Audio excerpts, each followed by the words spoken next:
महाराष्ट्र बातमीपत्रात तुम्हा सगळ्यांचं स्वागत। बातमीपत्राच्या सुरुवातीला बातमी अयोध्येतून। पंतप्रधान नरेंद्र मोदी अयोध्येत पोहोचले। अयोध्येत श्रीराम मंदिर संपूर्ण झालेले आहे। पंतप्रधान नरेंद्र मोदी यांच्या हस्ते आज धर्मध्वज आरोहण सोहळा होणार आहे। पंतप्रधान नरेंद्र मोदी अयोध्यावासियांना अभिवादनही करतील। तर पंतप्रधान नरेंद्र मोदी यांचा ताफा अयोध्येमध्ये पोहोचलेला आहे। आज दुपारी 12 वाजता श्री राम मंदिरावर ध्वजारोहण केलं जाणार आहे। तर उत्तर प्रदेशातील अयोध्या नगरी मध्ये सध्या उत्साहाचं वातावरण दिसून येतंय। इथं उभारलेल्या राम मंदिराच्या शिखरावर आज हा धर्मध्वज फडकवला जाणार आहे। या मंदिराचं बांधकाम पूर्ण झालंय, याचा हा ध्वज निदर्शक असेल।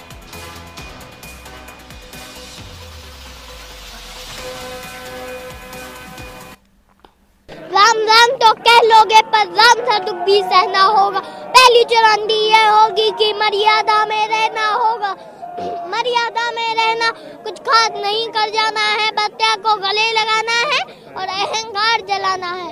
अपने राम लला के खातिर इतना ना कर पाओगे, शबरी का जूता खाओगे तो पुरुषोत्तम कहलाओगे। काम क्रोध के भीतर रहकर तुमको शीतल बनना हो, उद्यम जिसकी छांव में ऐसा पीपल बनना होगा सब कुछ प्यारे, वो भी शून्य में रहकर प्यार। तब तुमको पता चलेगा कितने अद्भुत राम हमारे। तर अयोध्येच्या श्रीराम जन्मभूमीवर 11 किलो वजनाचा रेशमी धर्मध्वज उभारणार आहे। सर्व ऋतूंमध्ये सदा हा फडकत राहणार आहे। तर अयोध्येच्या श्रीराम जन्मभूमीवर 11 किलो वजनाचा हा रेशमी ध्वज फडकवला जाणार आहे। तर अगदी काही वेळातच हा ध्वज फडकवला जाईल। त्यापूर्वी पंतप्रधान नरेंद्र मोदी रामलल्लाची पूजा करतील, प्रार्थना होईल आणि त्यानंतर हा धर्मध्वज फडकवला जाईल। सर्व ऋतूंमध्ये सदा हा धर्मध्वज फडकत राहील। तर या मंदिराचं बांधकाम पूर्ण झालंय, याचं निदर्शक हा ध्वज असेल।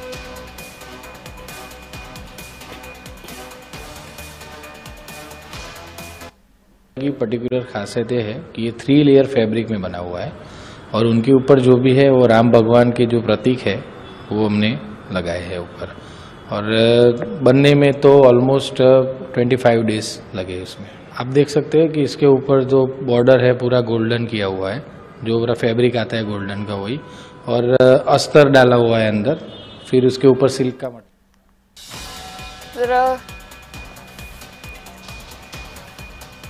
तर पंतप्रधान नरेंद्र मोदी हे आता अयोध्येमध्ये पोहोचले आणि त्यांच्याकडून या ठिकाणी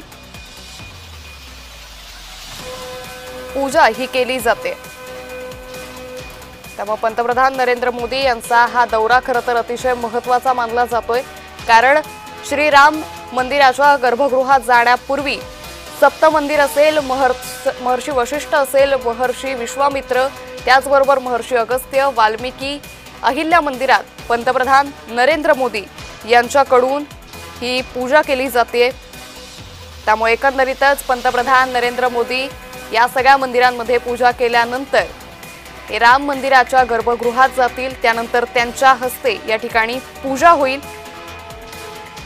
आणि त्यानंतर सगळ्या देशाचं लक्ष लागलेल्या अतिशय ऐतिहासिक अशा क्षणाला सुरुवात होईल। ती म्हणजे अयोध्येतील श्री राम जन्मभूमीच्या या मंदिरावर आज ध्वजारोहण केलं जाणार आहे।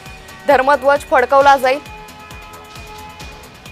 तर पंतप्रधान मोदी यांच्याकडून आता महर्षी वशिष्ठ, त्याचबरोबर महर्षी विश्वामित्र, महर्षी अगस्त्य, महर्षी वाल्मिकी देवी अहिल्या, निषादराज गुहा आणि त्याचबरोबर यानंतर ते शबरी मातेचंही दर्शन घेतील।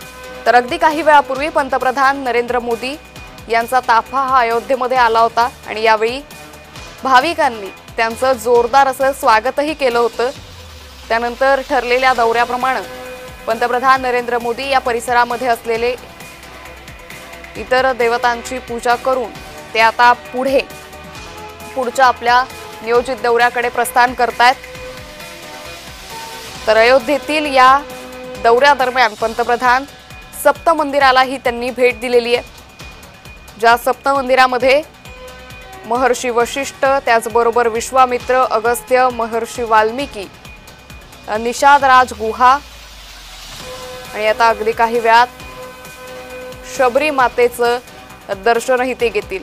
त्यानंतरच ते शतावतार मंदिराला भेट देतील आणि याशिवाय ते अन्नपूर्णा मंदिराला भेट देऊन राम दरबार गर्भगृहात दर्शन आणि त्यांच्या हस्ते पूजा पार पडेल।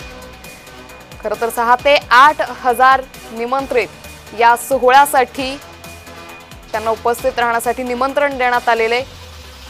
त्याचबरोबर देशातूनच नव्हे तर परदेशातूनही मोठ्या संख्येने भाविक या ऐतिहासिक क्षणाचे साक्षीदार राहण्यासाठी अयोध्येमध्ये पोहोचलेले।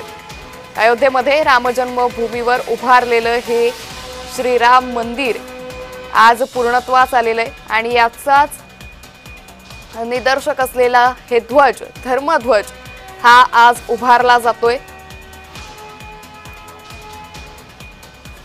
तर आता पंतप्रधान नरेंद्र मोदी हे शतावतार मंदिराला भेट देतील, अन्नपूर्णा मंदिरालाही भेट देतील आणि त्यानंतर पंतप्रधान नरेंद्र मोदी हे राम दरबार गर्भगृहात दर्शन आणि पूजा करतील। प्राण प्रतिष्ठापनेच्या 21 महिन्यांनंतर आज या राम मंदिराचं काम पूर्णत्वास आलेलं आहे। तर ही दृश्य आपण पाहतोय, पंतप्रधान नरेंद्र मोदी यांच्याकडून या सप्त मंदिराला भेट दिली जाते। अयोध्या नगरी सजली आहे आणि पंतप्रधान नरेंद्र मोदी यांच्या हस्ते अगदी काही वेळात या राम दरबारात ते पोहोचतील आणि प्रभू श्री रामाचं दर्शन घेतील आणि त्यांच्या हस्ते या ठिकाणी पूजाही संपन्न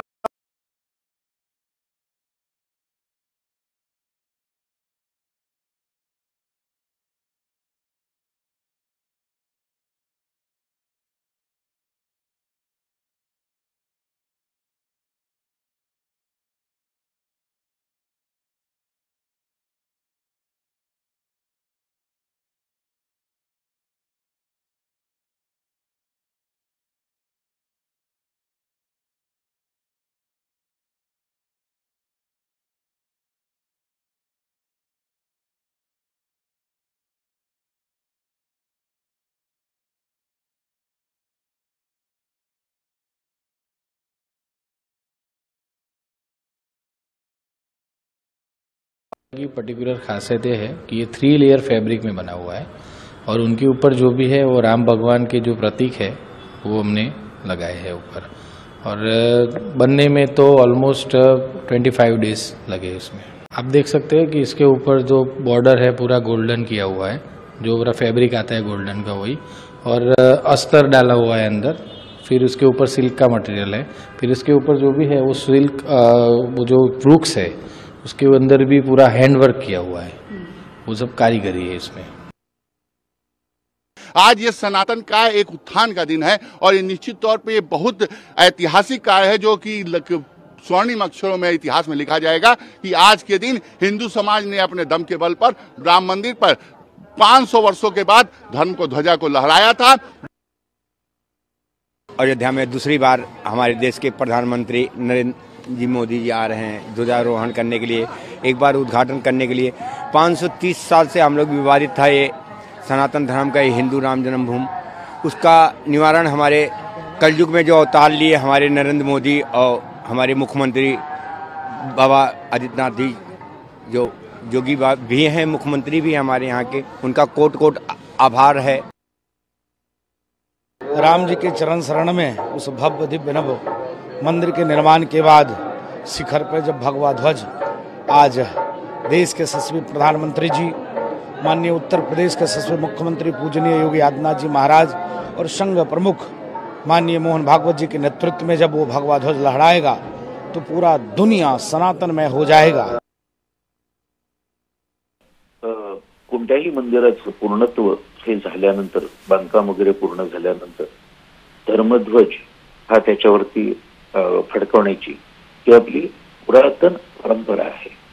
धर्मध्वज लांबूनही दिसतो, त्याच्यावरून कळतही की तिथे मंदिर आहे। याशिवाय धर्मध्वज ही एका परीने सांस्कृतिक उद्घोषण आहे हो, की आपल्या धर्माचं काम तिथून चालतंय, आपल्या धर्माचा मोठेपणा हा सगळा या धर्मध्वजाच्या द्वारे आपल्याला दिसतो। आणि आज प्रत्यक्ष पंतप्रधानांच्या उपस्थितीमध्ये आणि त्यांच्या हस्ते हे सगळं होणार आहे, हा केव्हाही सगळ्या भारतीयांच्या दृष्टीने आनंदाचा क्षण यात वाटेल.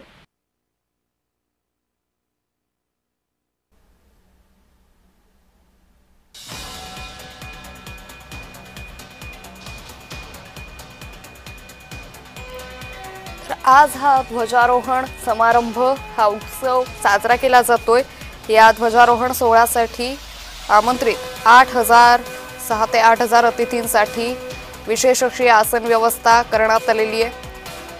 त्याचबरोबर पंतप्रधान नरेंद्र मोदी यांच्या हस्ते अयोध्येमध्ये दुपारी 12 वाजेचा हा मुहूर्त आहे. दुपारी 12 वाजता राम मंदिराच्या शिखरावर हा धर्मध्वज फडकवला जाईल. त्यापूर्वी अयोध्येमध्ये पंतप्रधान नरेंद्र मोदी यांनी सप्तमंदिर, त्याचबरोबर शेषावतार मंदिर, माता अन्नपूर्णा मंदिर इथं त्यांनी दर्शन घेतलेलं आहे. त्यांच्या हस्ते पूजा झालेली आहे. त्यानंतर ते आता राम दरबार गर्भगृह आणि थेट रामाची दर्शन घेऊन रामाची पूजा त्यांच्या हस्ते होईल. शेषावतार मंदिरात पंतप्रधान नरेंद्र मोदी यांच्या हस्ते पूजा झालेली आहे.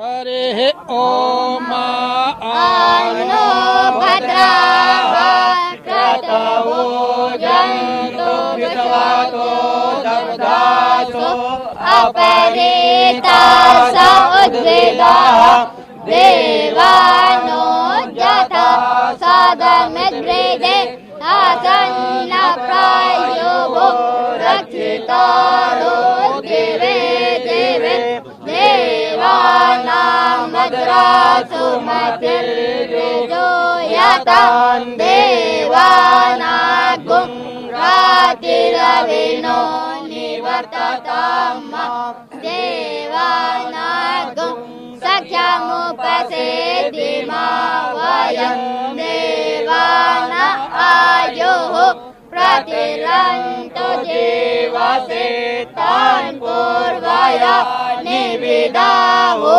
महे वयं भगं मित्रमादित्यं दक्षमस्त्रिदं यजमानं वरुणगुं सोममसिना सरस्वतीना सुभगामयस्करत तन्नो वातो वयो भुवातो मेघजन्तन्माता पृथिवी तत्पिता द्यौः तद्यावाणः सोमसुतो मयो भुवस्तदशिना सेणुतं दृष्णया जुगम् तमीसानं जगजसुखपतिन्द्रियन्दिन्गमवसे होमहे वयं पूखानो यथा वेदसामसद्वृदे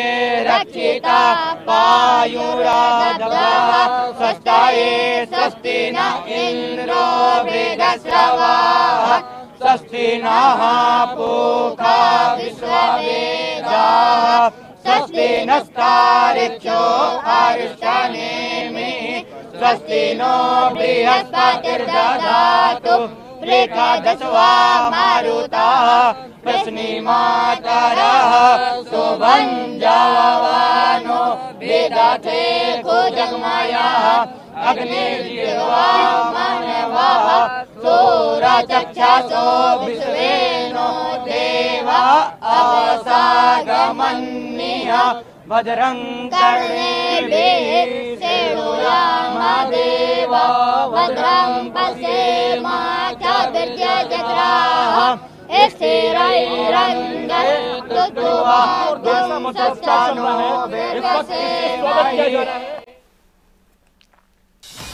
तर आपण पाहतोय मोठी बातमी सध्या समोर येते. खासदार संजय राऊतांची प्रकृती खालावल्याची माहिती समोर येते.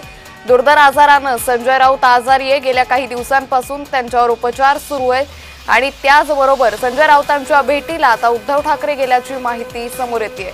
खासदार संजय राऊतांची प्रकृती खालावल्याची माहिती समोर येते. त्यांच्या भेटीसाठी उद्धव ठाकरे हे पोहोचलेत।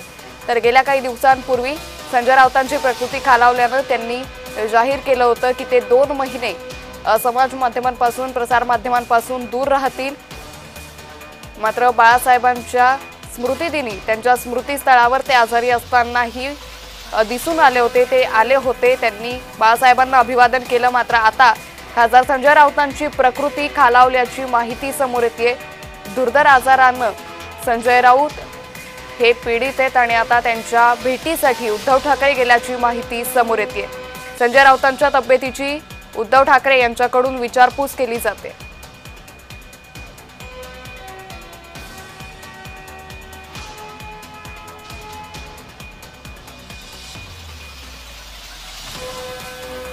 आणखी एक मोठी बातमी समोर येते। स्थानिक निवडणुकांचा प्रश्न निकाली लागणं हे अपेक्षित आहे। सर्वोच्च न्यायालयात अंतिम सुनावणी ही अपेक्षित आहे। तर आरक्षण मर्यादेच्या मुद्द्यावर निवडणूक घोषणेला आव्हान मिळाले। ओबीसी आरक्षणामुळे स्थानिक स्वराज्य संस्था निवडणुका 31 जानेवारीपर्यंत पूर्ण करणं राज्य निवडणूक आयोगापुढे मोठं आव्हान आहे। पुढील सुनावणीत निवडणूक घेण्याच्या तारखेची मुदत वाढवून द्यावी अशी मागणी राज्य निवडणूक आयोग सर्वोच्च न्यायालयात करू शकतं। यापूर्वीही सर्वोच्च न्यायालयानं 31 जानेवारी 2026 पर्यंत स्थानिक स्वराज्य संस्थांच्या निवडणुका घ्या असा आदेश दिला होता।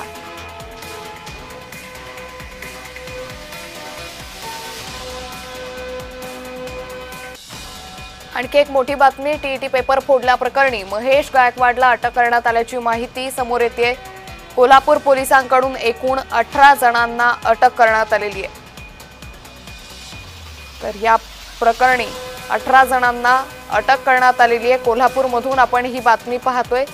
टीईटी परीक्षेतील पेपर फोडल्याप्रकरणी महेश गायकवाडला अटक करण्यात आली आहे। कोल्हापूर पोलिसांनी ही मोठी कारवाई केल्याचं पाहायला मिळत आहे।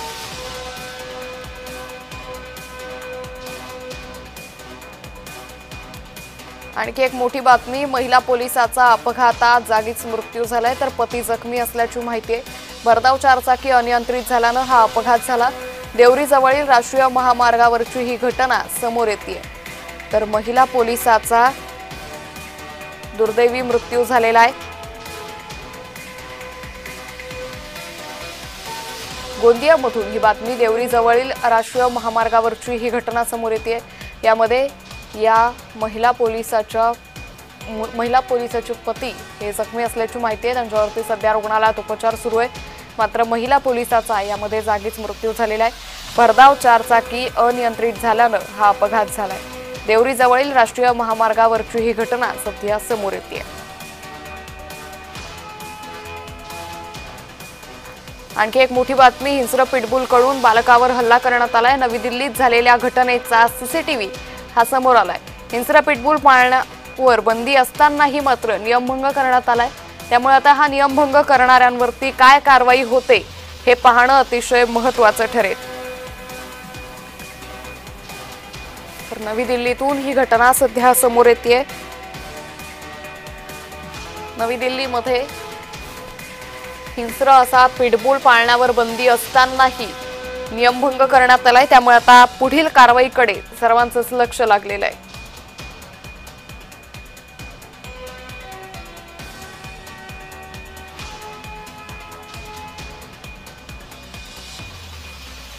छत्रपती संभाजीनगरमध्ये दहशतवाद्यांकडून घातपाताचा कट असल्याची शक्यता आहे। पंचतारांकित हॉटेलमध्ये महिलेचा बनावट कागदपत्रांसह मुक्काम आहे। तर खात्यात अफगाणिस्तान पाकिस्तानातून मोठी रक्कम आली। एटीएस आणि आयबी कडून महिलेची कसून चौकशी सध्या सुरू आहे। त्यामुळे छत्रपती संभाजीनगरमध्ये गेल्या 6 महिन्यांपासून ही महिला बेकायदेशीरपणे राहत होती आणि याची माहिती एटीएसला मिळाल्यानंतर एटीएस कडून ही मोठी कारवाई करण्यात आलेली आहे।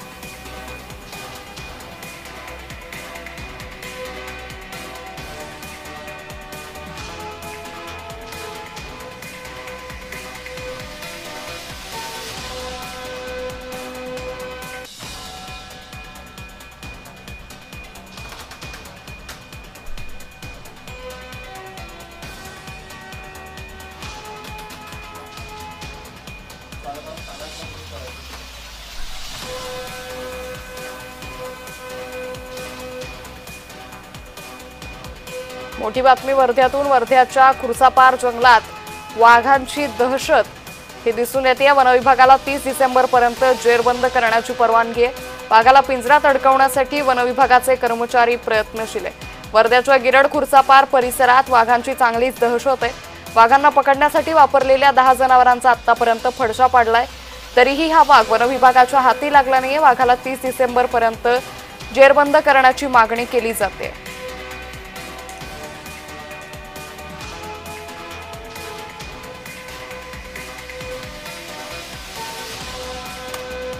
वर्ध्याच्या खुर्सापार जंगलात वाघांची दहशत ही दिसून येते. वनविभागाला 30 डिसेंबरपर्यंत जेरबंद करण्याची परवानगी देण्यात आलेली आहे. वाघाला पिंजऱ्यात अडकवण्यासाठी वनविभागाचे कर्मचारी हे प्रयत्नशील आहे. मात्र वनविभागासमोर मोठं आव्हान उभं ठाकल्याचं दिसून येतंय. वर्ध्याच्या खुर्सापार जंगलात वाघांची दहशत दिसून येते.